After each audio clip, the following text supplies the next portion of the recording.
po si Rodolfo Llarena, operator ng DTF machine dito sa Transfer It LCC Legazpi. Ito ay nagamit ng 7 araw na may total na 94 meters. Ito ang printer head, huling pinalitan noong September 19, 2024. Ito naman ang capping na may 90% good condition. Head clean.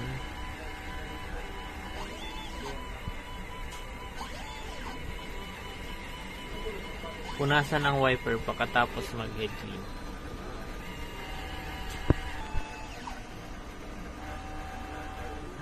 Nozzle check.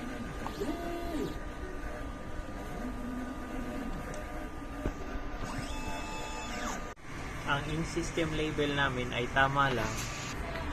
Ang damper ay pinalitan noong September 19. Ang waste tank ay nilinis ng 1 araw.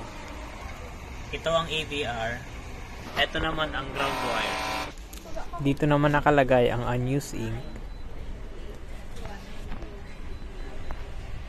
DTF film, used ink.